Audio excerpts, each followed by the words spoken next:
A very pleasant good morning, everyone. I would like to start by wishing you and your families my personal best for your health and safety. Thank you for being with us today. From our oldest participants who have been diligently supporting us since the beginning, as well as every new face to our AABN's webinar, we extend a very warm welcome. As someone once said, the show must go on. Not that this is a show, but I appreciate your effort to be together virtually. We are here truly as one unit. At AABN, we do our best when we do it together. Since the launch of this forum, we have garnered a lot of interest and excitement from all regions in the world. The forum has had the best balance of participation, both in terms of members, regions, and gender. As we move forward with strategic plans to ensure AABN's future, we will continue to invest in the vast potential inherent in collaboration among individuals of varying backgrounds, perspectives, and expertise. It is extremely gratifying to note that today's webinar is the 92nd edition. No wonder we also got an awesome speaker with fresh perspectives on it's gig time, folks. Are we ready? Are we future ready? Let us extend a very warm welcome to our eminent speaker, Mr. V.S. Sabareesh, to this interactive business networking session. The sharing economy is quickly expanding globally. Often referred to as a gig economy or on-demand economy, this dynamic collection of online business platforms facilitates a wide variety of exchanges. The Indian gig economy has been increasing year on year, and the blue-collar workforce has been growing along with it. The compounded annual growth rate of gig economy is approximately 17%, with the potential to grow at least double the pre-estimates for the post-COVID-19 period. This sector has never witnessed such tremendous growth. The idea is to ride on the wave of growth and leverage the sector with all important elements which are required. With the gig economy, business owners are able to continue to grow their business by engaging gig workers with affordable rates. This will also give opportunity to local freelancers or professionals affected by the pandemic to get a job as a gig worker. This webinar will describe challenges to measuring the rise and significance of the gig economy. Our guest speaker, Mr. V.S. Sabareesh, will also demonstrate how they use ride sharing to enhance their earnings and the economic factors that push or pull them along into gig work. I have the pleasant duty of welcoming our guest speaker today, Mr. V.S. Sabareesh, founder and director, Promito Consulting Private Limited. At its gig time, folks, are we future ready? Mr. Sabareesh is the founder and director of Promito Consulting. He has over 12 years of experience in the human resource space.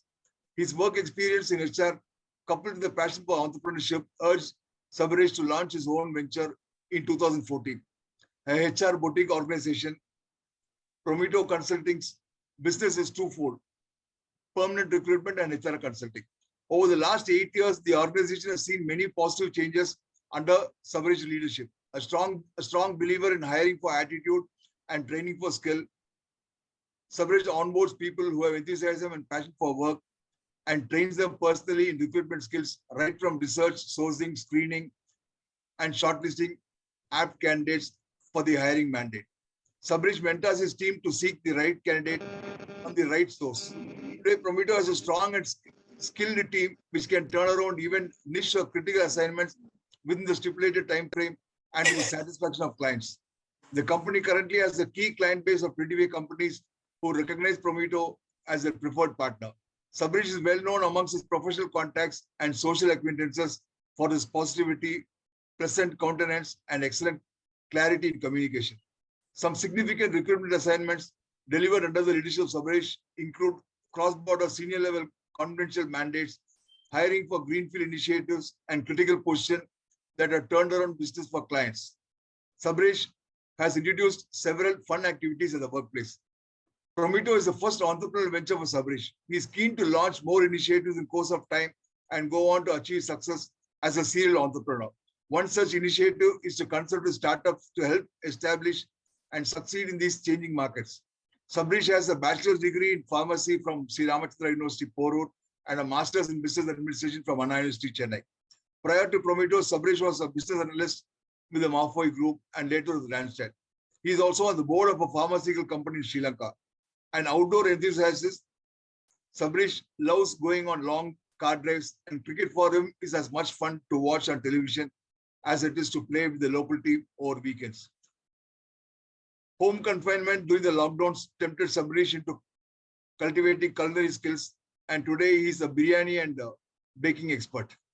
It's my hope that you will all take advantage of this opportunity to come up with valuable recommendations and conclusions that will be beneficial to our entrepreneur as a whole. I look forward to open and constructive debates and wish you all a most successful webinar. Thank you, and over to you, Mr. Sabareesh. Thank you, Mr. Gopi. Good morning, ladies and gentlemen. So I would like to start with few thoughts on how we arrived at this topic. So when Mr. Gopi had reached out to us, I was actually contemplating, like, I was checking with him what is the crowd and what sort of audience are going to be there. And I was trying to understand, since I'm from the HR industry, whether I'm going to talk about Industry 4.0, the Great Resignation. And finally, I felt I should talk about the gig economy. Despite we being a recruitment firm which deals with permanent recruitment, in the last 1 to 2 years, I've seen leading HRs reach out to me asking if I could assist them with gig workforce. So this has been always in my mind, because I am under the impression that this could disrupt our permanent recruitment business. So we have to be ahead of time. So it has always been there, and I'm trying to do my research on that. Thanks to Mr. Gopi and AABN for reaching out to us and for us to choose on this topic. I got considerable time in my busy schedule to research on the topic and to come out with some data points and some facts. So Mr. Gopi and AABN, thanks a lot for giving us this opportunity. I hope I'll be able to give in some thoughts on the topic. So before we move on to the discussion, I would like to use the chat box. So any gig workers out there who could say a hi on the chat box, please? Is it open to everyone? Is the chat box open to everyone? It's open to everyone. Yeah. Any gig workers or freelancers, if you all do not understand the terminology?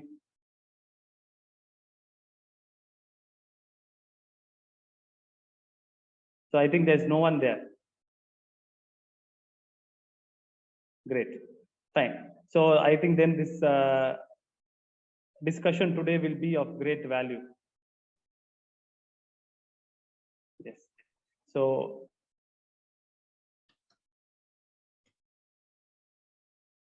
I think someone is typing. Okay, so I'll move on. So gig economy. So what is gig economy? It's not a new kid on the block. It was actually coined in 2009 during the recession, when we faced the recession.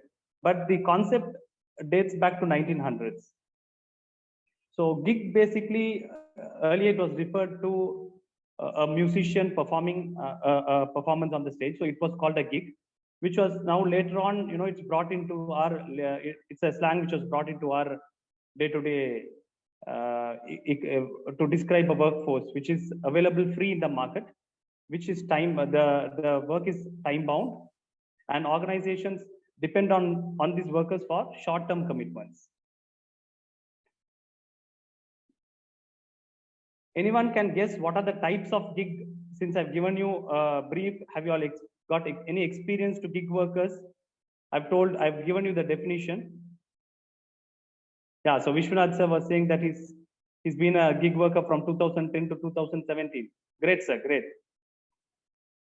So can anyone give me some examples, or anyone knows what are the types of gig workers? Great.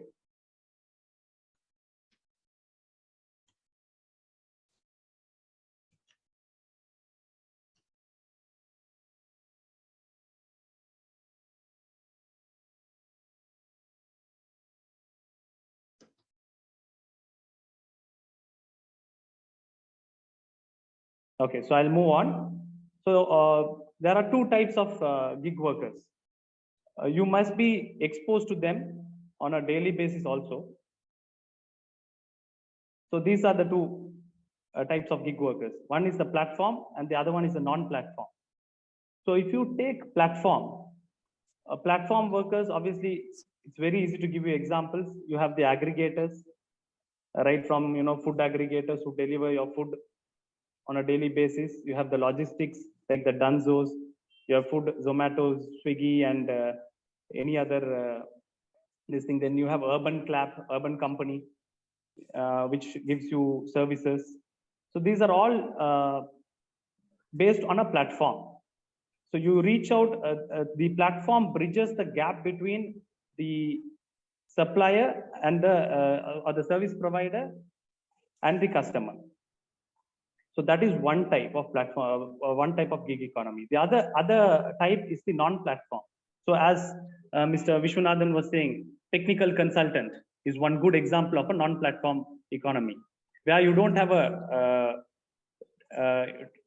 technology to bridge the gap, but you are a well-known freelancer through your experience. A lot of high-skilled workers fall into the non-platform category. Examples such as data scientists, digital marketing, content writers, they all come under the non-platform category. So I have a small video to show you all. So just to understand, this video is all about a movie which was, it's actually a trailer. The movie was actually released in 1985. I want to bring the thoughts of how old the word gig has been. And after the video, I'll explain. It's about 6 friends actually, how they come together to perform a gig. So it's a music band. They come out from their daily routine. So I'll explain further about the video after it's, because I'm not too sure how clear it will be.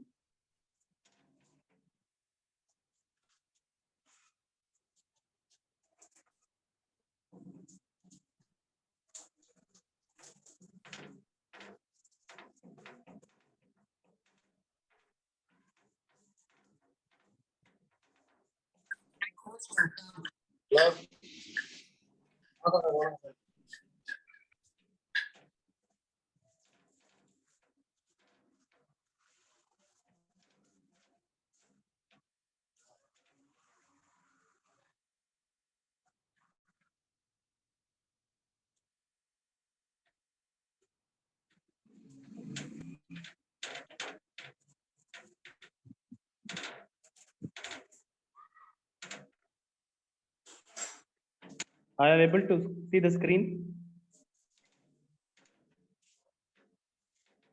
Yeah, we are able to see. Yeah.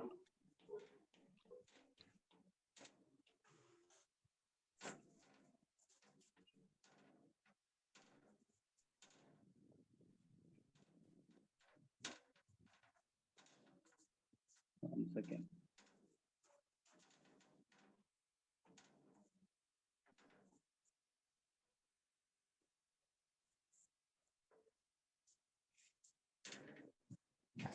I'm sorry, 1 second. It's actually.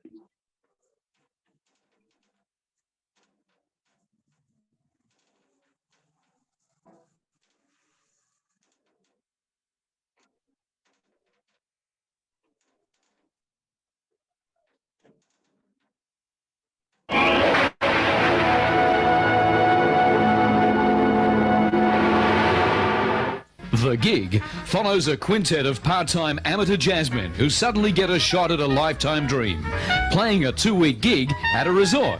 Superb acting by Wayne Rogers and Cleavon Little make The Gig an irresistible comedy about dreams, friendship, life and caring. I met my little bright-eyed doll, boom, boom, down by the riverside, boom, boom, down. Did you ever have a dream you thought would never come true? I got a little surprised. Down by the riverside. A dream that would take you away from your everyday routine. Farewell, mere existence. Hello, jazz. The band is going to play at a resort in the Catskills for 2 weeks, and I'm going with them. So how did your mother take it? With predictable grace and dignity. And your wife in Nantucket? What should I say? That you'll do it. What else can you say? I love you. For them, the dream had a name. A 1, 2, a 1. The Gig. For some, the timing was perfect. It would always remain the dream. I went for a checkup. They found something. I'm being operated Friday.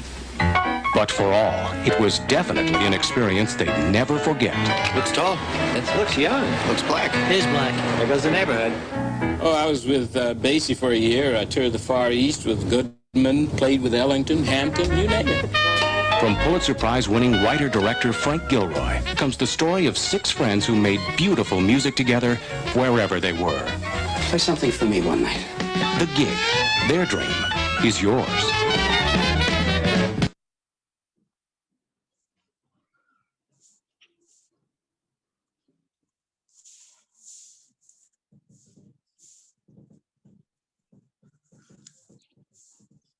Yeah, so if you happen to see the video, it was like there were around 6 friends who were in, they were actually in different locations, and they were doing different jobs. But what brought them together was they all had the interest for music, and they wanted to chase their dreams. So that was more like a passion. They were not doing it for a livelihood. So they came together and they performed a band for 2 weeks. So this was launched, this video, as I mentioned earlier, it was released in 1985. So what thoughts come to my mind after seeing the video is like the term gig and whatever they were doing, like, they were following their passion. So are we coming back to the olden age? Whatever we were doing earlier in early 1900s. Are we coming back to that in a different perspective? So that is the thought which comes to my mind. So let me continue with the presentation.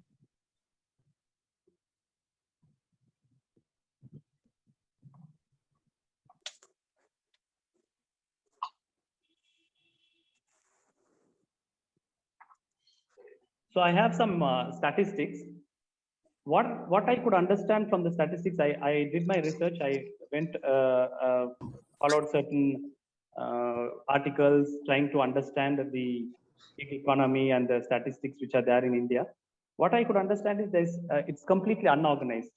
There are, for example, there is no database which will clearly indicate the amount of gig workers. I'll give a small example. You might have used a call driver. So has he been registered in a organized portal saying that, he's a call driver and he's available and these are the services he provides? So that is a very small example which shows us that we cannot basically rely on these statistics. These could be like our COVID data, the number of COVID cases for a day and the number of deaths. This could be much more actually. The actual data could be much more. So this is the Indian perspective. In 1920, we were at 6.8 million workforce, gig workers. 2021, it moved to 7.5. I think now we would be somewhere between 8.5. But the projection goes to 2930, where we will be around 23.5 million gig workers. So another statistic says, these are things for us to ponder upon. So if there's something called non-farm workforce or the non-agriculture workforce. So if you take the share of gig workforce in that particular overall workforce, non-farm workforce, it's around 2.4 in 19 to 20. And with the total workforce, including the agriculture total workforce, it was 1.3. 2021, it was 2.5, 1.5 of the total workforce. Now in 2930, we are expecting 6.5 of the non-farm workforce or 4.1 of total workers. Again, I'm saying these are the available data. So it could be much more, much more. Gig jobs, basically, they are basically volatile between, it keeps changing between 8 to 18 million currently. But again, in a decade or so, we are expecting around 90 million jobs and it will contribute to around 1.25% of India's GDP, valuation of around 250 USD. Now let me move on to the global statistics. The gig workforce values around $347 billion in 2021. In 2018, it was 204. Now in 2023, they are expecting it to be 455 with a CAGR of 17.4%. Obviously, US has the maximum number of gig workers. 57.3 million are currently available, and they are supposed to. The forecast show that they will reach 86.5 million by 2027. We are not so behind because after US, the other major markets which have gig economy are India, Indonesia, Australia, and Brazil. So let us try to understand what are the sectors or the industries which rely mainly on the gig force. You have the retail industry, obviously, because I think pandemic effect is also there. There has been a rise of almost 1.5 million in the last 10 years. Now it's at 2.7 million. The second industry is the transportation. Obviously, transportation, you very well know that the aggregators also play a huge role. As in retail, same as in retail, aggregators play a large role. So what has happened is like there is an increase of around 0.8 million in the last 10 years. Now we stand at around 1.3 million. Manufacturing has always seen a lot of contract labor, but obviously they were under the Labor Act. Here I think one of the cause could be the migration of migrant workers back to their native, that these companies are relying more on the gig economy. So there's an increase of almost 0.4 million in the last 10 years. Same with finance, there's an increase of 0.4 million. Many of the financial jobs like insurance, telecallers, even sales people are all gig workers. Education. So education, actually this was actually a critical this thing, because we never expected gig workers in education. But thanks to the edu tech firms, which rely on gig workers to deliver on their whatever curriculum they want to present, any classes they want to do. I'm talking about companies like Byju's, Vedantus, any sort of edu tech firms. So now I have a question for you guys. Oh, sorry. Yeah. So which city in India has the highest gig workers? I'm sure you would have had a peep. So could anyone type on the chat box, please? Let's get it interactive as possible. Anyone has any sort of idea which? Great, sir. Anyone else? I see only Mr. Vishwanathan participating. Thank you, Gopi, sir. Anyone else? Highest gig force. Great, Murli, sir. Thank you, Karma. Thank you, Ratika. Great. So you are all close. Any other wild guesses? Calcutta. Good.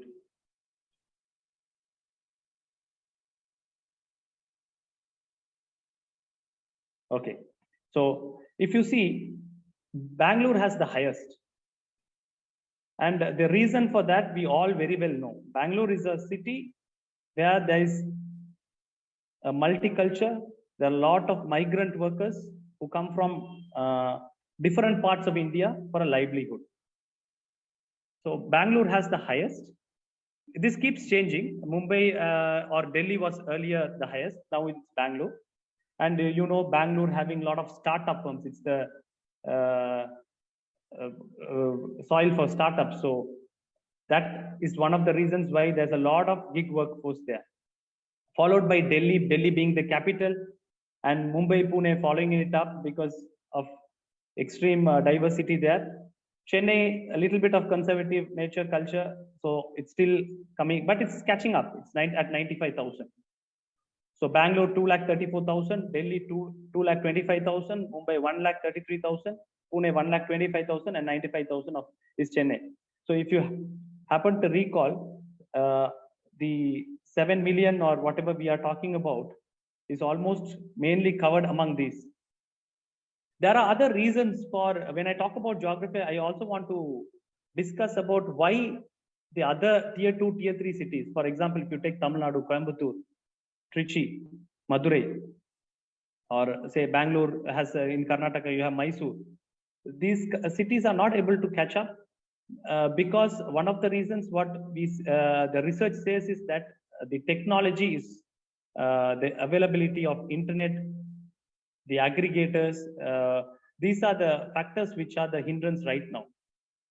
I think thanks to Jio, which caused Reliance Jio, which caused a disruption in our entire, where all of us started watching so much of data on phones. So we were using internet on phones because of abundance of data. So maybe some other disruption like this would actually help tier 2, tier 3 cities. And a government is also taking certain, they are coming up with framework to develop tier 2, tier 3 cities.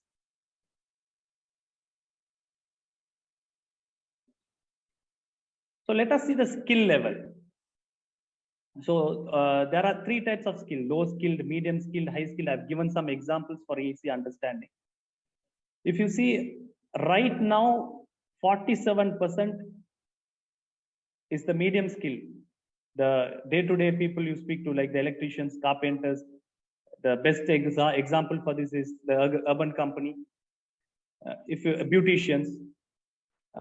Reason being, one of the main reason, again, COVID effect, pandemics effect, because take me for example, I have never used hairstyle service from any of the aggregators, but because of COVID and risk of getting exposed to many of them, I happen to take the service of urban company.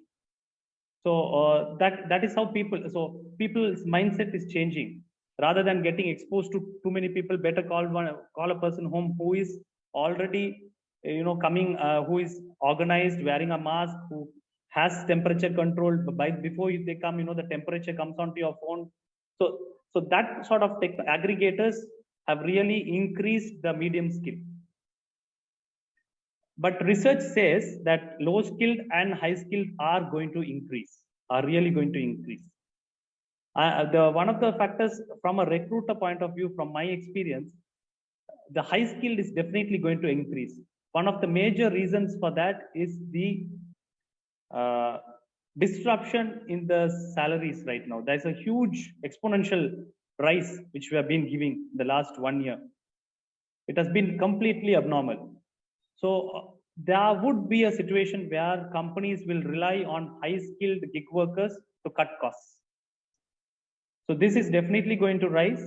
Low skilled workers are also going to get a rise. There would be a rise. There would be a situation where even domestic helpers and all of the housekeeping is already organized through aggregators. Even maybe domestic helpers and all that will, you might have, you never know, you might have one cook coming on each day. You might have a platform where, you have a North Indian cook chef coming in and cooking North Indian food for you. While on the very next day, you'll have a South Indian cook, or another day, it could be Mexican or anything, Chinese, whatever it is. So things are changing. There might be apps already. So this will change and this will increase. So another question which I would put across to you, to make it simple, what do you think are the advantages of a gig economy? I've given you an understanding about what a gig economy is all about. So we just to reiterate, it's about temporary workers who are doing temporary jobs. Yeah, please go ahead and give me some advantages. Independence, yes. Thank you, sir. Flexibility, make more money. Great. You have made my work easier today. Passion. Niche skills, excellent. Tax free, excellent. Anything else? Anyone else? I see almost 40 participants.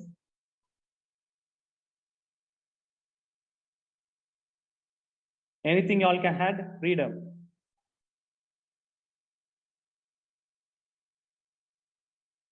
Cost effectiveness. Great. Thank you so much.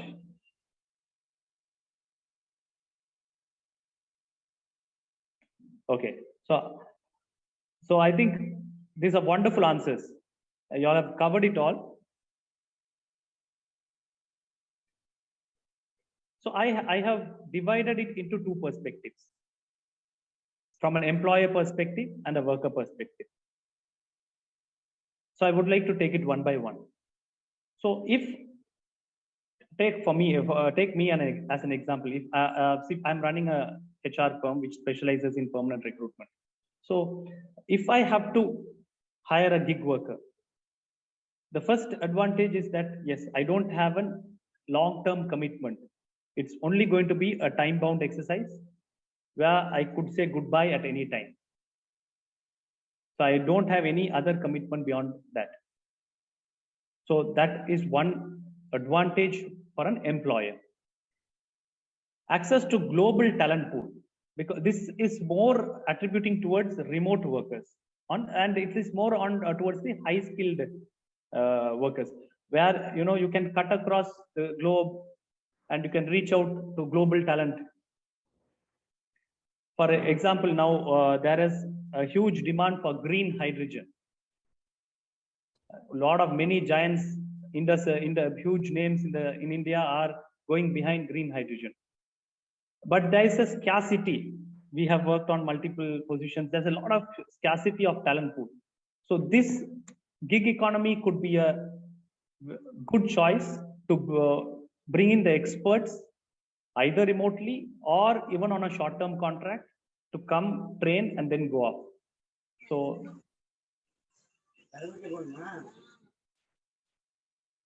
yeah. Sorry. Yeah, there was some disturbance there. Okay. I think everyone's mic is on mute. Startup culture. Now, rising is an old term. It's almost, there's a lot of startups right now in India. So startup culture, again, if they are looking at cost cutting, cost effectiveness, because certain, take a data scientist, for example, I'm talking about IT. It's a huge cost, huge investment, niche skills. So they could easily hire a gig worker to reduce their cost. The next point is cost effectiveness. It's allied to the previous point. It could be for any employer, any industry. It brings a cost effectiveness. Immediately available. See, this is another day-to-day experience if I have to share. As a recruiter, there are companies, HRs, head HRs reach out to us. They give us mandates. They want us to fill it immediately. And they also want the candidates to join at the earliest. But you very well know, most of the non-IT industries have a notice period of almost more than 2 months or 3 months, close to 3 months. But 2 to 3 months is, even if the prospective employee is willing to buy out the notice, the current employee is not willing to let go of the employee till the notice period is, or even more than the notice period. Let's not only say the notice, they even try to extend it.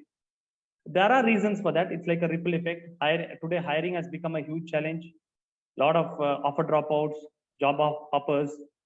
So gig workers can, from my perspective, I would say two things. They are immediately available. You can fill the position, or you can also use them as an interim. Say, for example, you want to manage a production or something, and you have a person who is readily available. And you also have shortlisted another candidate who will join you in 3 months. You can't stop the production, or you can't have a person who, if you don't have a person to supervise that facility, obviously you can use the gig worker for 3 months. You can obviously tell him that it's only going to go for 3 months, and he will ensure that at least your workload is reduced. And by the time the permanent employee comes in, so you can also use it as a stopgap arrangement. The other advantage from an employer perspective is greater ease filling gaps in expertise.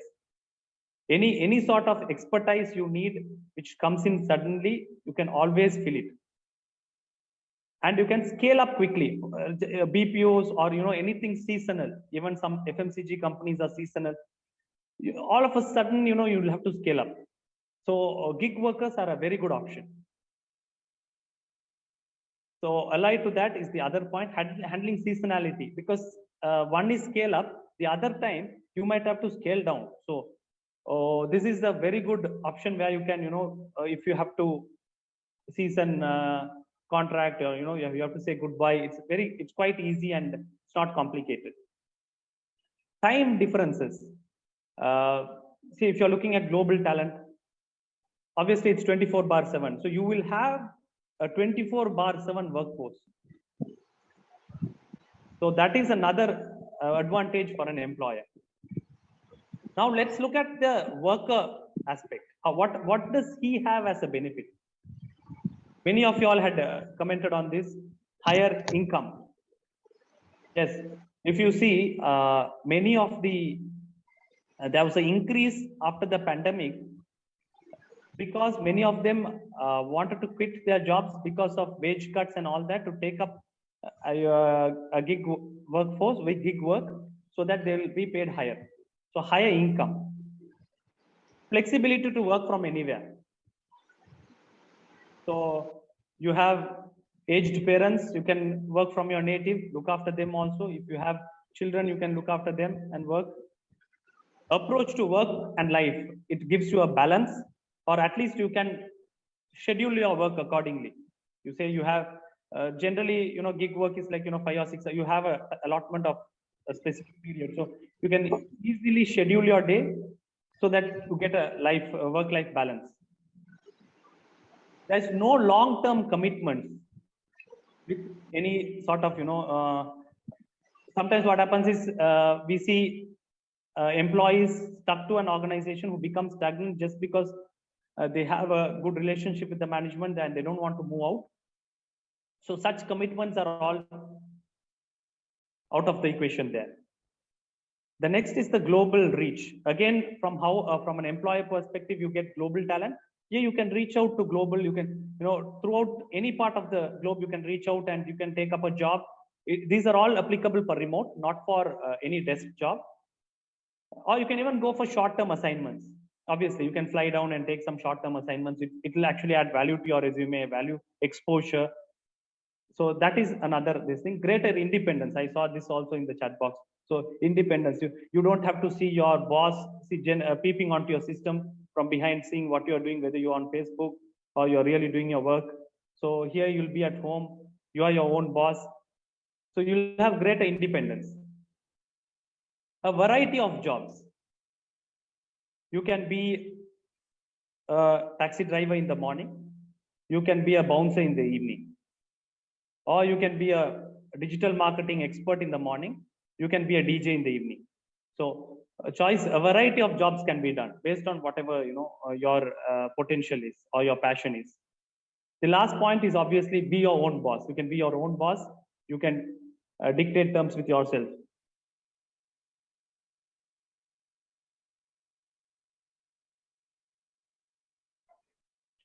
So what would be the challenges?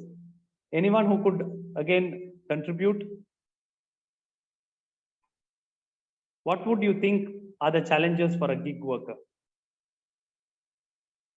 The chat box is open to all of you.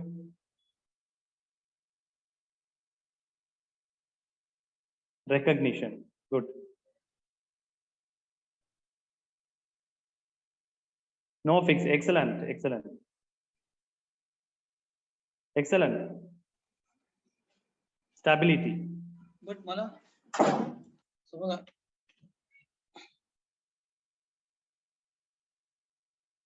Anyone else? Please make my work easy. Come on, please contribute so that it's easier for me to move on.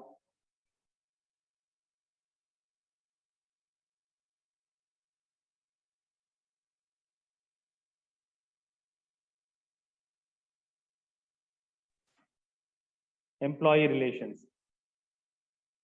Great, great. Okay, so now should be exactly. Yes, that should be a self motivator. I'll come to that. Actually, that's a very deep. It has a deep meaning because that is one of the major factor attribute for this gig worker. Yes, benefits, temporary job. Yes. Okay, so let us see what are the challenges. So again, I have, I've separated the challenges into two separate: employer perspective and worker perspective. First challenge, what an employer will face is the limited knowledge transfer. See, you can look at knowledge transfer as two ways. One is gig workers are there for a quite short period, so you don't have enough time to exactly transfer what is actually required. You have to be very, very proactive. So that becomes limited. Again, if someone does a work, for example, if I could give an example on from my industry. Say I hire a recruiter as a gig worker, and if that gig worker is working only for 1 day or 2 days, he may not be able to transfer the knowledge about the challenges which are there in that particular position, hiring for that particular position, because he'll be busy. He'll move on. He'll just move on to the next job. So reaching out to him would be also difficult. So limited knowledge transfer will always burden the employer. Second is difficulty in building a culture. You would always, I would like to take up another question here. How many entrepreneurs here? Say, you can type a hi. Any entrepreneurs here? Business owners, managers? Great. Anyone else?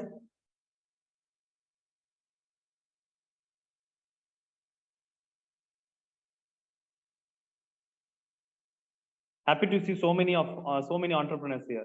Great. Yes. So obviously, as entrepreneurs or as business owners, we would like to build a culture. We would like to ensure the employee also tries to understand our vision, mission, and values, especially. But in a gig economy, you won't have much of time to building to translate that and give them the download. Again, that cultural fit will be a difficult task. It's only going to be result oriented. So that would be an issue. Second, yes, commitment. It's going to be a gig worker who is going to only be there for a short time. Therefore, commitment will always translate to quality issues. There's less commitment, there might be quality issues. No ownership and less reliable. For example, you have given him an assignment, and if that particular person is unable to complete the task, who knows, they might even switch off their phone. So you can't rely on them, and they might not have ownership. The other disadvantage, the challenge that you would be facing, is the availability and loyalty. Availability and loyalty is like, for example, if you and your competitor pays higher, they'll go there, because obviously for them, they would be working for the remuneration part, obviously also for the role. But if both are more challenging in some other competitor, they'll move on there. So you may not be able to bring them back. I have a slide to address these issues. So there I'll speak in detail on how we can, as a HR, how we can contribute to the gig economy. Cybersecurity risks, because certain technology, this thing would be all the passwords, usernames might have been used by them. So any cyber security risks could be alarming. Final point which I felt I should mention is the lack of confidentiality. Take my industry, for example. Say if I'm working on a mandate, say a CEO or an MD for a company, and I'm using a gig worker who is an exceptional resource in hiring leadership assignments. If at all she or he doesn't maintain confidentiality, it's going to go out to the market saying that so and so company is going to hire or is looking for such a position, and it could also affect the market share. If it's a listed company, obviously say if it's a succession planning position, obviously it will have several effects on the company. Now coming to the worker perspective, financial anxiety. Financial anxiety is because in a gig worker's life, he will really not know how much he's going to earn that month. There'll be highs and lows, so which might also lead to financial anxiety and financial stress. No benefits. You mean the ESI or the PF? There's no provident fund, so no accident coverage, nothing. And higher taxes because you are an entrepreneur. It's considered as a self-employment, so there would be higher taxes. Access to the internet services and digital technology, especially at the tier 2, tier 3, which I mentioned earlier. Lack of job security and irregularity of wages. Job security, anytime the employer might call you and say, that's it, the project is on hold, so you might have to close shop. And or there might be irregularity in wages, in the sense we all know as entrepreneurs, because even gig workers I feel are self-entrepreneurs, so obviously collections would be an issue. Sometimes it would be 30 days, but the payment will come only on, say, in 60 or 90 days. So you have to manage your financials. Uncertain employment status. There is no certainty. So there could be a situation where you won't be able to avail loans also. The next point is suitable for aggregators or the platform type workers. Algorithm management practices and performance evaluation. You must have all experienced a Swiggy or a Zomato person delivering food at your doorstep and saying, could you please rate me? Can you put a 5-star rating and all that? Because that impacts their performance management or evaluation. And apart from that, there are algorithms to measure how long is he active, how long is he taking to deliver. There are a lot of other parameters. So all this affects the performance evaluation of the particular gig worker. Safety concerns and no redressal. I came across one video where the gig worker was saying that he went to supply some food at late night, and it happened to be that it was I think there were bachelors there. They were drunk, and they didn't pay the money, and they also took his phone and money. So so what happens there? So no redressal, and for women especially, any sort of abuse, or even for men, there's no redressal. And the last point, loneliness and psychological issues. This has a very deep meaning. In fact, I feel there would be an increase in psychologists, gig psychologists, because there's an increase in gig workers. Because there'll be a lot of psychological issues. Any psychologists out there, just to make you all happy that you all have a very good future? Already you all have, but it will increase. Yes, sir. Tax is only 10% TDS. But as you earn more, it's higher taxes. So Ratika is a psychologist. Anyone else? There are around 40 participants. Okay. Great. So Ratika, you will have a great future. Once maybe 2030, you might become a millionaire or so because of the challenges what a gig worker faces. So let me move on. I also wanted to bring in the diversity into perspective. What are the pros and cons for women? Obviously, the pros and cons which are applicable for a gig worker applies to them also. But apart from that, there are a lot of pros for them. They can balance home and work, obviously. Offer safe work environment for women. Safe in the sense I'm referring to a remote worker who works from home. So traveling is out of the equation, and it's safe for women. New employment opportunities for women in tier 2 and tier 3 cities, because many of the women do not relocate from their natives. So that's a percentage. So that for them, it will obviously be an advantage. provides on-demand work. Yes, on-demand. So whenever there's demand, there's extra income. And when there's extra income, that leads to the next point. You are empowering the women. So they have a hold in the family. So they become empowered. What are the cons?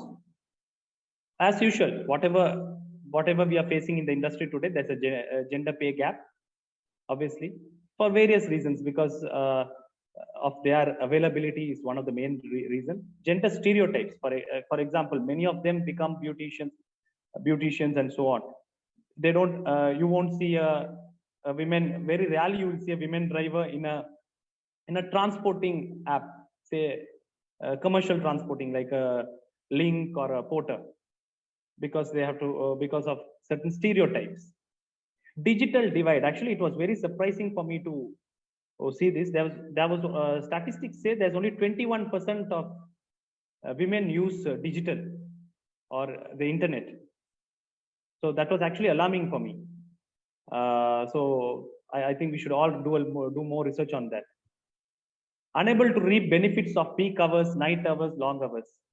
Obviously, because peak hours, maybe during the peak hours, it might be overlapping with the time to feed their children. Night hours, obviously they can't because of security reasons. Long hours because of the balance at home. So these are the cons for women workers. The support which is needed. These are the points which are really going to contribute in the future. Say measures for paid sick leave, health access, and insurance.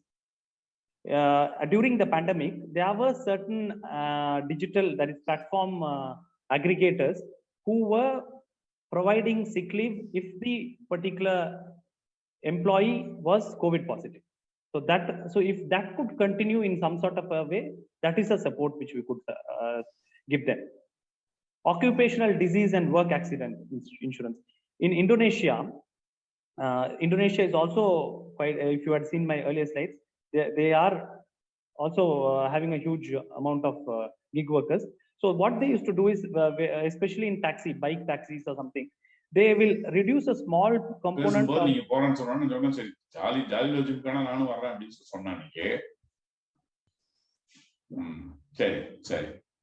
I think someone has not...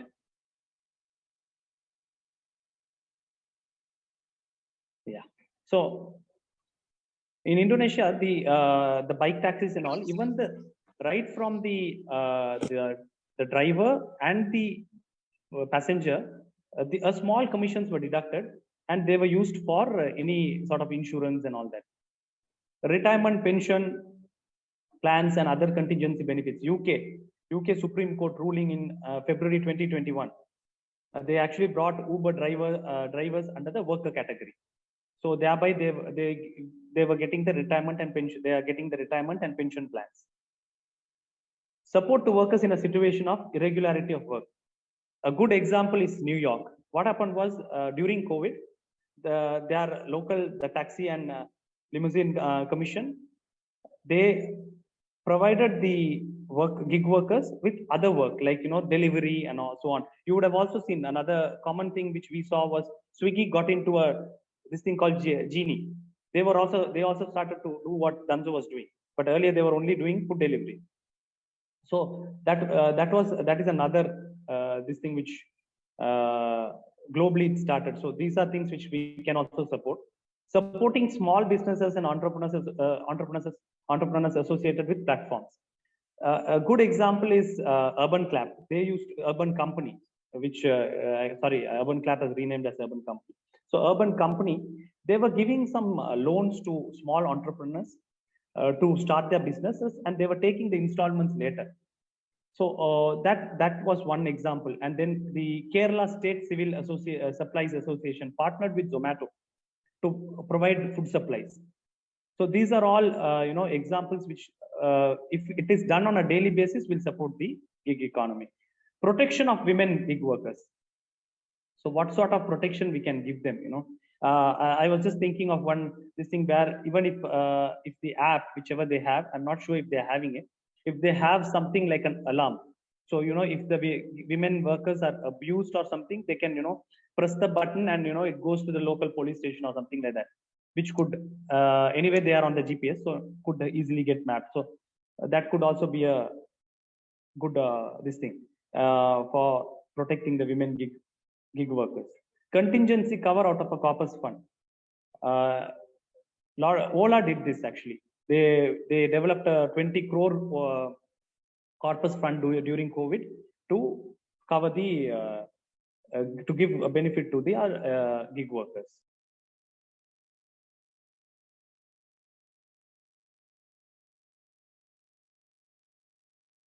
So from the HR aspect, what is the labor code for the gig economy? Yes, the Code of Wages 2019 and the Code on Social Security 2020 have recognized gig workers. Okay, and they have Social Security has also given benefits, but the issue discussions are going on. Niti Ayog, which is the think tank of policies, are working on it. In fact, I've taken a lot of data from them. You would have seen the source. So they are working on it. There is no guaranteed benefits yet. There is this thing where there should be some sort of a benefit given by the worker, the aggregator, and the central government, but no one has given any specific responsibility as yet. So it's still in the nascent stage, but very soon it will come up. I was going through another portal, which was eShram. So this is another portal, which would be useful. I thought I should add that here to, if there is any freelancers, y'all can register there. There are some benefits, social security benefits, which will be useful for any sort of gig worker. So obviously no presentation right now would be complete without a pandemic effect. There has been different positive effects and negative effects. Obviously, initially pandemic had a very negative effect. A lot of aggregators were like, especially the transportation. Not many people were going out. So obviously there was a less demand, more supply.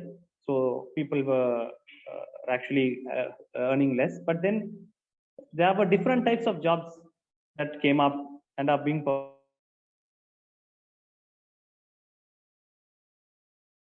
come in, like as I told you, niche skills. Then there's a greater demand for gig workers. Obviously now there's a huge demand for gig workers, highly competitive market. More interactions are taking place online. Yes, that also remote working. Therefore, there is a exponential growth on gig economy. Gig workers were facing more competition as well as more opportunity. If you take right now, the scenario is there's a lot of supply. In fact, there's a lot of supply in certain areas, and there are more opportunities, but there's a stiff competition. So this is where I would like to bring in the upskilling. So gig workers have to start, unlearning, relearning, upskilling, getting into some skill development. Only then they can be competent enough to be among the others or even far better than the others. Employees have a larger, broader pool of talent to draw from after the pandemic. More scrutiny of employee, because in the recent past, if you see, there have been a lot of issues related to employee relationships, leading to new laws and the potential for increased scrutiny and regulations. So thereby, this is all contributed by the pandemic. Employees and managers think differently about how to measure productivity. So I will get into this in detail, the last point when it comes to HR. So overlapping there. So how do you measure the productivity of gig workers? Okay, so what is the contribution of HR? So any HR out there in the group?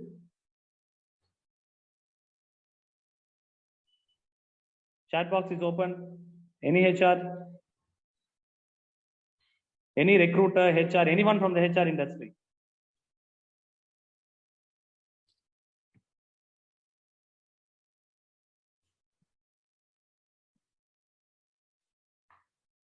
Yes, so there are 3. Okay, so see, it need not be an HR in a gig economy. Obviously, it could be a business owner or a manager. It's all same. So it could be in any perspective. So generally, recruitment takes a period of time, right from screening, shortlisting, and then running the interviews, and then serving the notice period. So generally the cycle time varies from around 1 month to around 3 to 4 months, or even sometimes at leadership around 6 to 7 months. But in a gig economy, it's all very agile, swift. You have to make it quick. Otherwise, if the entire recruitment cycle, right from interviews, scheduling, anything, it can be shortlisting. If it's not done quickly, the competition or any other, because it's not necessarily competition, because a gig worker might have varied jobs, so they might, or varied interests, they might quickly, move on to the other one. So that is one thing which we, as HRs or business owners, will have to focus on. So second is invest on onboarding, offboarding, and reboarding. Yes, onboarding, offboarding, and reboarding. Why do we have to invest on that? Because the time spent by a gig work is going to be very, very short. So in that time span, you have to extract the maximum output. For that, you need to clearly set them goals. The goal setting has to be there, and you should give them the roles and responsibilities clearly. That would be that would also be onboarding. Also would be a more like an employee engagement activity for you at that point of time. And even during offboarding, you should give them clear feedback on how you give a feedback to an aggregator. Same way, you have to give them a clear feedback, because that will help in reboarding. If they didn't fare well, they will upskill themselves, and the next time you call, they'll be up to your whatever your expectation is. Or if they performed exorbitantly well, then they will happily, they'll come back when you call them. Performance management. Generally, as a business owners, you must have been doing the performance management every 6 months, or every 3 months, or every year. So here it's going to be on a weekly basis, or few days, few months. So how do you really go about it? So right from the goals, and then you have to focus on the results. So here, result is the only way you can identify the performance. Next is the training and development which we have to provide. Training and development, obviously, it will all be, it won't be spanning for a long time, because they'll be there for only a short period of, and it would be more of self-learning. You will give them the material, maybe a YouTube video or something. They will have to, go through it and come back. Because if you go for a conservative approach of, scheduling a training session, they might be, a gig worker might be occupied with another company at that time. So we never know when they are active and when they are inactive. So obviously, training and development also will change when it comes to gig workers. Hello, goodbye, and hello. Yes. So this is a very, very important point. Here, we are not looking at, as HRs or business workers, we are not looking at retaining workers. We are only looking at them to come back to us. They should come back. So there you have to have a good hello and a goodbye session, where the offboarding, and you basically create an experience for them where they come back to you. So the experience has to be enriched and fascinating, so that they come back. So this is the homework as entrepreneurs, as HRs, we have to do to attract gig workers. Another this thing which I feel we can do is creating an ambassador culture, whether they are actively working or inactively working. They can be brand ambassadors. Try to bring in culture with them. So it also brings a connect. Thereby, bringing them back will be easier. Flexible work regulations. So you need to here you need to balance between the permanent and the gig workers, because flexible in the sense, one of your worker will connect from Bangalore, another from Baltimore. So you will have to have internet, everything. So the infrastructure in place for them, whatever you are providing, everything has to be there for them to really keep up to the pace. Combine people, you have to combine the permanent and the gig workers, so that especially if they are part of one team on a project, otherwise there would be issues. I read a case where the gig worker was a content writer, but she was very poor in communicating within the team. So that is where you have to sit during the onboarding and tell them these are the things which are required from you, and you also bring in involvement with the other workers, so that there's a cross communication. And project management, this is a very vital point, because you generally we've seen that there's an extension of deadline. Normally we don't finish work at time, right? So there's an extension, but gig workers work on time, so you have to also speak to them and empower them on tell them that if there is an extension, they have to support you. So these are the aspects from an HR or a business owner you will have to focus on if you are looking at hiring gig workers.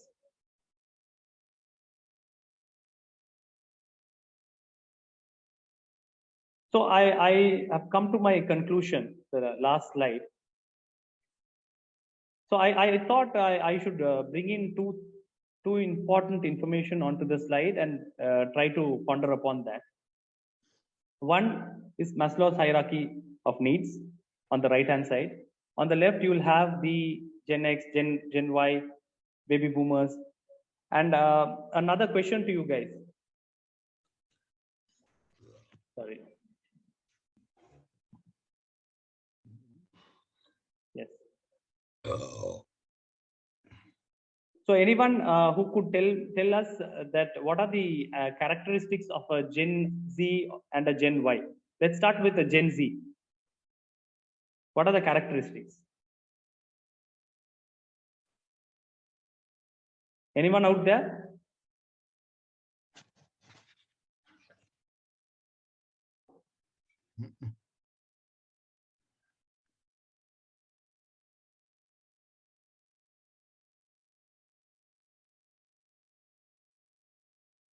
Technically strong, yes.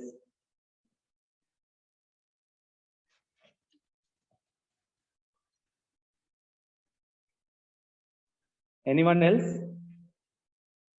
I mean, you are saying that they can complement each other. That's what you're saying? Pardon? No, I'm saying what are the characteristics of a Gen Z?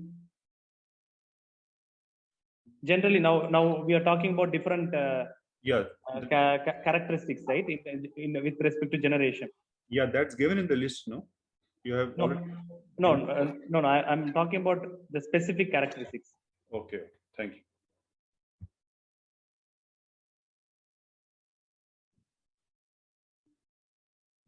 Okay, so let me. Thank you so much. Futuristic, not worried about security, short-term benefits. Yeah, excellent. There was one more also, right? So yeah, technically strong. So great. So generally, now if you read up, you'll know that Gen Z are always wired. They are technology driven. They are always with mobile phones, gadgets, and they're everywhere. They'll be everywhere, and they are digitally sound, multiracial, and then they also like entrepreneurship. So they are natural entrepreneurs. So these are Gen Z categories. Gen Y, technically creative, and then highly innovative. They are technical, extremely technical, tech savvy, and open-minded. So these are the two categories which come into the workforce primarily. So why I wanted us to ponder upon those thoughts. So the millennials and the Gen Z together, I've clubbed up certain points. So these two are going to contribute to the gig economy. So they want entrepreneurship will obviously facilitate, digital natives, all these points what I have said will obviously contribute. On the other side, if you take the Gen X or the baby boomers, they would have the maturity to handle the pressure. So they'll manage time easily, negotiate properly, give insightful information, have a large network, and also act as advisors. So if you take, these are the characteristics on one side, and you have the Maslow's needs on other side. So let me talk on a perspective first, on a worker perspective. So what I feel is that no size will fit all. So any gig worker, we cannot actually say that the gig worker will always remain as a gig worker, or a permanent worker will always remain as a gig worker, permanent worker. So we, especially from recruiters' point of view, we would be seeing profiles, 1 or 2 years as gig worker, then going into a full-time job, then coming back to a gig job. So that would be the trend in the future. So there won't be any specific this thing, because obviously, if you take the Gen Zs or Gen Ys, Gen Zs especially, maybe till they have no commitment, they could be a gig worker. Post that, all the Maslow's needs comes into play. So that's when they would move to a full-time job. Recognition, self-esteem. They might want identification, might be more concrete when you say it's one company, when you say you are a head HR for a particular multinational company, rather than saying you are a HR consulting for multiple companies. So that ownership, all that. So we cannot conclude saying that there would be two different types of workers, but it will be a mix, is what I'm coming to say. So each employee will be a mix. There might be cases where they are only permanent full-time workers, and there might be a small proportion who are only gig workers. It will depend on their situation, passion, and a lot of factors which are external to their livelihood. Coming from an employer perspective, again, we as employers, we have to understand what is our mantra, like what sort of finances we have. For example, we are low on finances, maybe the industry is doing bad at that particular time, and we are trying to revamp or diversify. Maybe we can use a larger chunk of gig workers. But if you are looking at an R&D team which is going to come up with a new product, so obviously you will have to look at a full-time employee.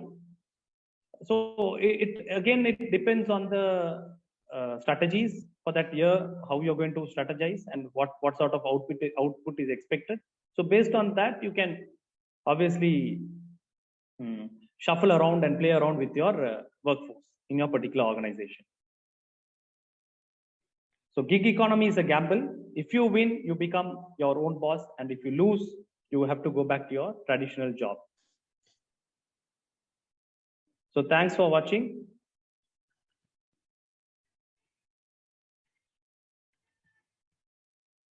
Thank you all. So maybe I would close with another video just to see, I wanted to share this video to express the emotions of gig workers and how they feel and all that.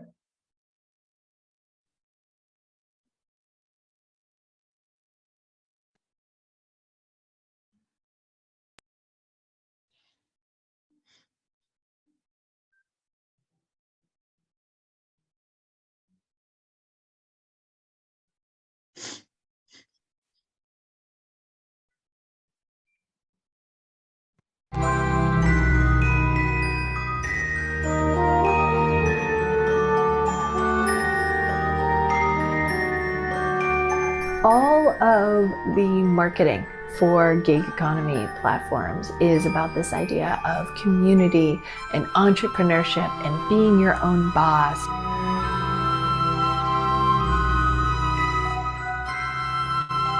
And you can work whenever you want, wherever you want, and you can fit it in between your schedule, your schoolwork, your raising of children. You can be anyone, and you can be anywhere. I can do it almost anywhere. I can do it at home, naked if I want to. And coming together with other people, and this is going to be this great movement forward.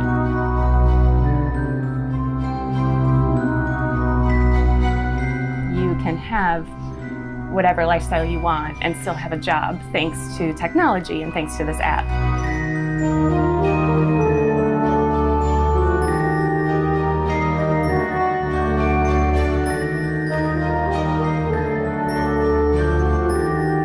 These platforms have marketed themselves as offering entrepreneurship to the masses. Let's give drivers a new way of thinking and a new way of working and gather everybody on our platform.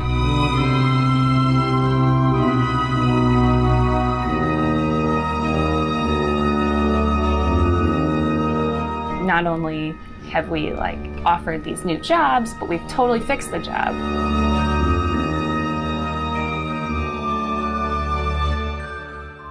The possibility here is that we could have security and autonomy in this new digital age.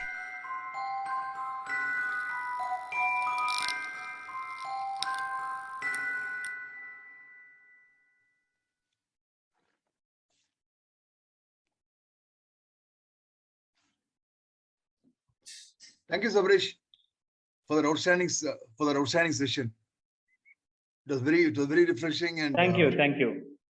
Very refreshing. So we'll keep the floor open for question and answers now.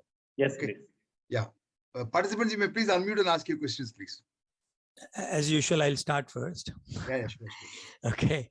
I feel the best thing in gig economy, because I was like that between 2010 and 2010, gives you tremendous confidence to start something on your own, because you're not ensconced in a job and security. So I think it's a first step towards total entrepreneurship, and and I think it's very natural, because say maybe 200 years back, people were entrepreneurs only. There was nobody in a job.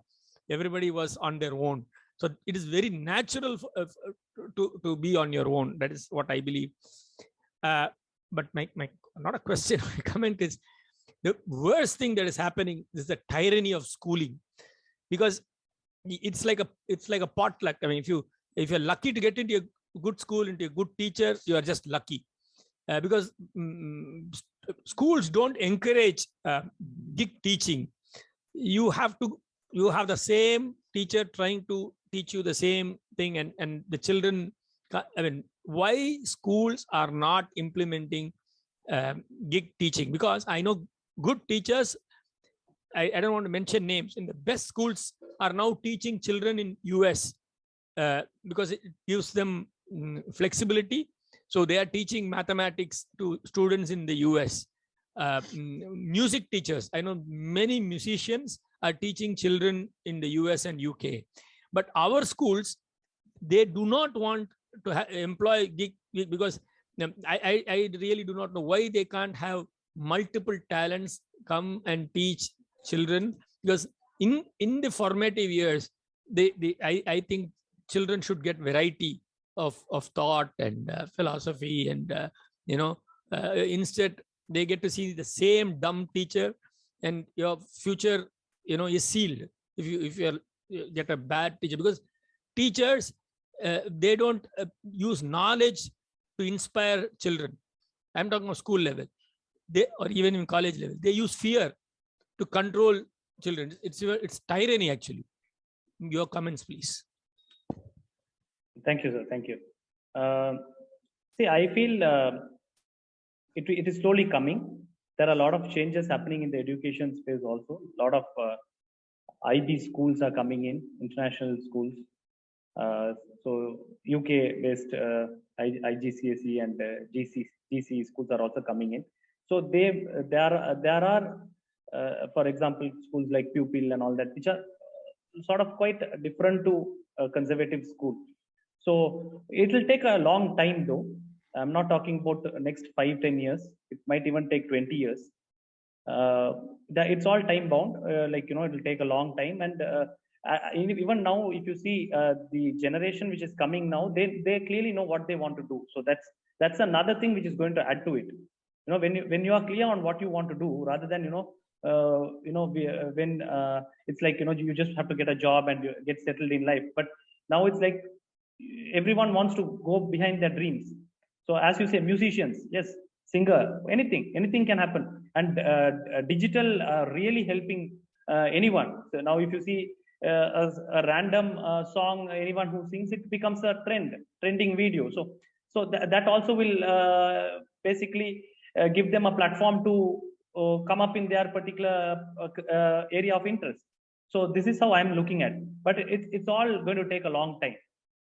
Generally, our part of the world, any change takes a long time. So one more thing is the parents do not encourage their children, to try out, gig jobs. I mean, it's so sad that especially I know so many parents who send their children to engineering colleges. As I told you, the tyranny there, they are just stuck in one place for 7-8 hours for no need of so many hours. If they try their hand at some gig jobs, probably they can blossom into beautiful entrepreneurs, once they finish their engineering or whatever it is. And some of parents do not want. I see a lot of Zomato and Swiggy guys after engineering, but during engineering, somehow I don't see many students taking up gig jobs. I do not know why. Obviously, the percentage will be very low. They do it for a livelihood, for a part-time income. But obviously, as you say, it's not compared to the Western world. Yes, obviously. Yeah, because in the West, for example, they call it the paper route. Small children are encouraged to put paper. Sometimes if they become sick, the father goes around dropping paper. The idea is not money. The idea is to teach them entrepreneurship and self-reliance and hard work and discipline and all those things. Somehow in India, nobody. I mean, at least I know no parent wants their children to have a gig job. Definitely, things will change. But I'm not saying that. What I would say is that it would be a 50-50 max. I don't see it going beyond 50 gig workers compared to full-time employees. Thank you. I mean, very nice, thought-provoking presentation. Thank you so much. Thank you, Sabareesh. This is Ilango here. Yeah. Thanks a lot for a wonderful topic. And just like to understand what is the purpose of talking about gig at this moment, and as a HR consultant, what are you doing for the gig workers? Just like to understand, like, yes, why so yeah, please. So you've asked me two questions. So to answer your first question, so why are we talking about gig right now? So gig has become a topic right now because of the effect of pandemic. And what happened was many of them were wanting to come out of the 9-to-5 job, and they started to realize there was some self-realization. Our 9-to-5 jobs, right? It's only on paper. So nothing starts at 9, nothing ends at 5. So they wanted to come out of it, and they wanted to. They started to realize that life is temporary. They have to go chase their passion or dream. So this is one aspect. Another aspect is where people lost jobs. So again, they were forced. So see, a natural gig worker is a person who wants to be an entrepreneur and who is going behind his passion. While another category are the forced category. So all this has suddenly increased the. If you had seen my earlier slides, the number of gig workers suddenly rose. So that has actually raised eyebrows, and that is where we are all talking about gig. Because another aspect from the government perspective is, if there are more and more gig workers going on, adding into the system, obviously they have to come up with a framework quite fast, because otherwise it's going to destroy the entire economy in terms of social security and all that. Coming to the second point of you asking what we have done as recruiters, obviously we have started small, we have larger ideas, because now what we understand is the conservative recruitment style for permanent recruitment also involves technology these days. We use a lot of platforms, a lot of social media and all that to identify candidates. We also have to evolve, and there would be a disruption, and we have to evolve. So that is what I wanted to tell you. Like, we might have to become aggregators, or we might have to offer gig jobs to our clients. So that would be the change which is going to happen. Right now, our business is a permanent recruitment business. So we are not affected by anything right now, but it could happen. So we have to be cautious about it. So we have started. Ilanga, I hope I've answered your. Thank you so much. Because you are right. The only difference between the Western world and the India is that in the Western world, these kind of gig jobs are paying really a great amount of money. Like if you see, there is no big difference between professionals as well as the gig workers. The basic pay is, phenomenally, or I could say that reasonably well. But that's not happening in India. Maybe it's been changing now, slowly, but so sure, yeah, it would be. And again, I don't know, like there is a platform available to regulate the gig workers, to as a HR, there is a big idea, like if we can do that. Still, in rurals, we want to see, like we want to have a gig worker. It's very difficult to get the people for smaller things, So I mean, definitely, it's a very big idea. I think there is a big hope on that. Yeah. And another question, personally, because even I'm a pharmacy student, actually, I'm a from the pharmaceutical background. Great. I really wondered, like the pharmacy is booming in India. How come you do a HR job? Like how did you? That's my personal thing. Yeah. Yes. Question to you. Okay, to answer your third question. So, see, it's a personal choice. Basically, I wanted to be an entrepreneur, and after my BPharm, actually, I basically wanted to initially work in a factory because I was crazy about manufacturing medicines and drugs. I always wanted to. Sometimes I used to look upon me as an scientist and all that. But later on, like how we were talking about how gig workers' dreams and passions move on. My focus was to start on my own, to start something on my own. So after my MBA in Anna University, I was through campus. I was placed in a company called MAFO, which is Mafoy. Actually, many of them know it as Mafoy, which is now Randstad. So that's when I was exposed to this industry. I was in the leadership division, and I was working as a business analyst. The role was such that I was completely exposed to the entire business model and how it works and how things revolve around it. So that gave me a boost that that experience will allow me to start something on my own. The pharma companies in Chennai, one thing which was very specific is that I wanted to start something in Chennai because I love Chennai. So I didn't want to move out of Chennai. Pharma companies in Chennai are very limited. So I knew my growth will be very, very limited. So that's how I started. I went into HR, and that's how this journey of 12 years. Thank you. Congrats. Thank you. Yeah. Thank you. Happy to see your growth. Thank you. Thank you. Yeah, participant, please unmute and ask your questions. Please. Actually, one more point, whatever Ilongo was mentioning, he was talking about gig workers, how much they're earning. Recently, in a video I saw, head of Zomato, he was saying that some of their workers, not some of the majority of the workers, earn 80,000 for a month. So he actually the topic was blue collar, the new white collar. That was the topic. So why he was saying the blue collar is the new white collar, because they are earning almost 80,000, and the minimum was around 40,000, 50,000 a month. One more thing I wanted to say, this tax, because the TDS is only 10%. Yes. And then unlike companies, you actually you can request them to put it under different things like allowances and things like that.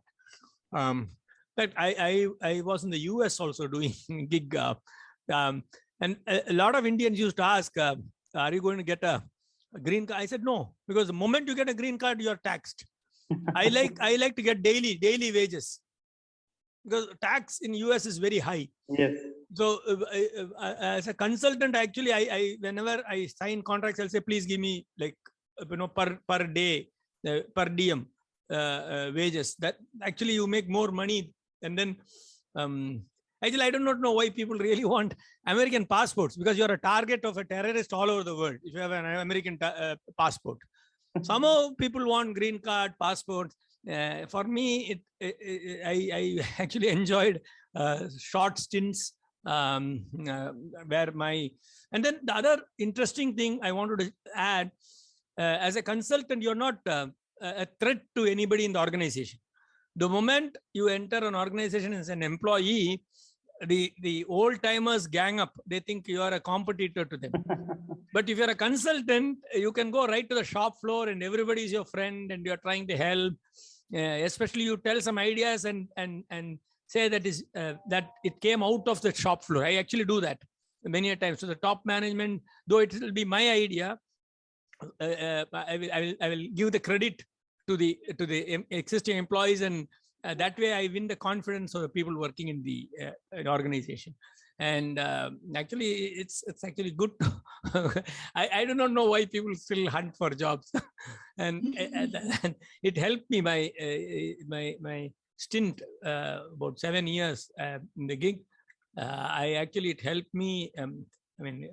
Take the bold step at a very late age. I'm 61 now, 2017, to start my own industry, because now there's no looking back. The saddest thing is I'm not getting gig technical people. They all want jobs. Give me jobs. Give me jobs. Yes. And I tell them, hey, I will give you a basic amount for your survival, and you can make 2 or 3 times of what you want in a job. Still, they want a job. It's so sad. Yeah, somehow job. For me, it's nothing but an acronym for just obey your boss.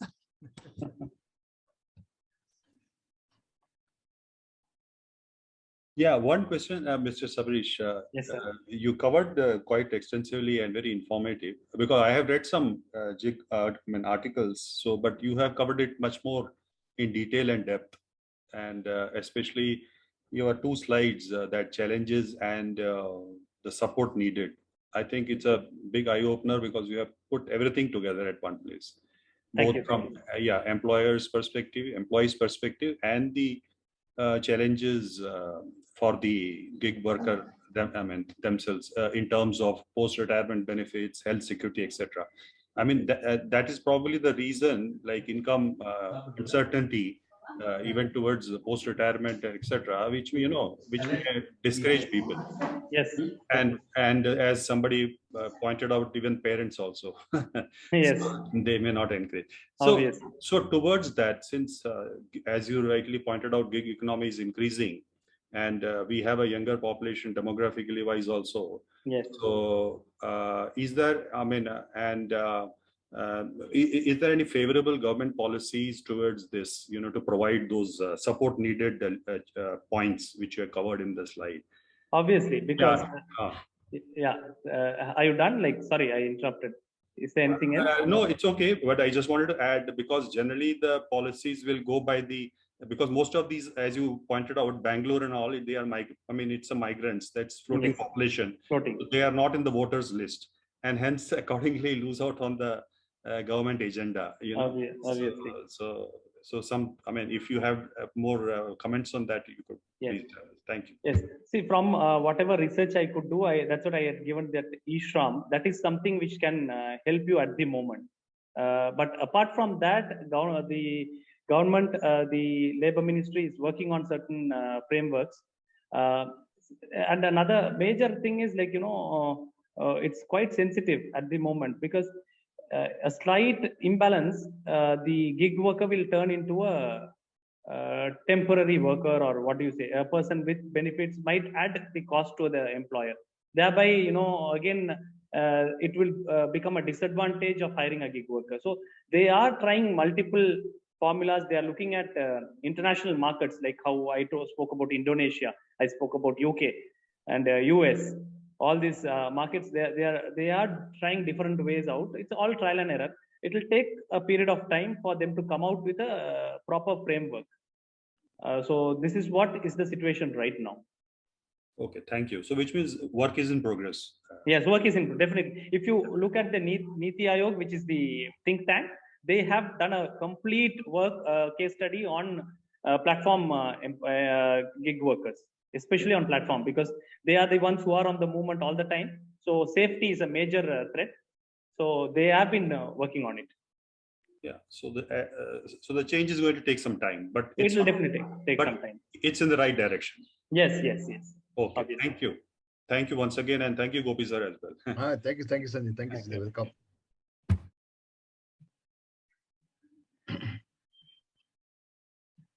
Anyone else has a question? May please unmute and ask your questions, please.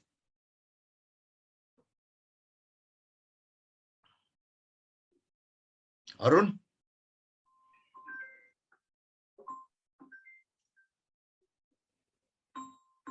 Oh, sir, I don't have any questions. I'm fine. No. Okay, sure.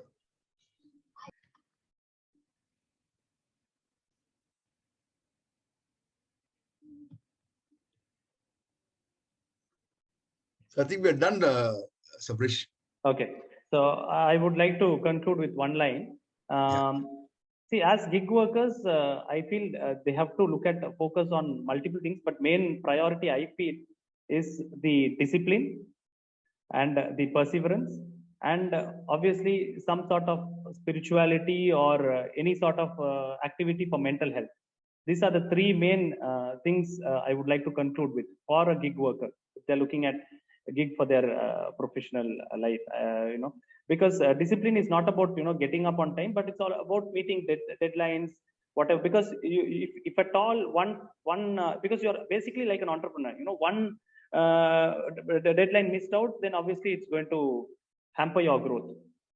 Perseverance, yes, because multiple people will be giving proposals for the same role. So there would be situations where you will miss out. So you need to be having a lot of perseverance. And last, mental health is very, very necessary, because we are all social beings. So sometimes you might miss out the professional recognition or the professional collaboration or the teamwork or whatever sharing or whatever fun. So that's why, again, mental health has to be very, very necessary to keep up with the pace. Yeah, and thank you for mentioning spirituality as an antidote to mental health. It's a big takeaway. Thank you. Thank you. So thank you, Sabareesh.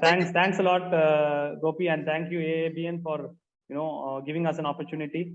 Yeah, thank you very much. Thank you for thank being you with all us. for coming in. It's been you all have been a marvelous audience. It's been very interactive. Thank you so much.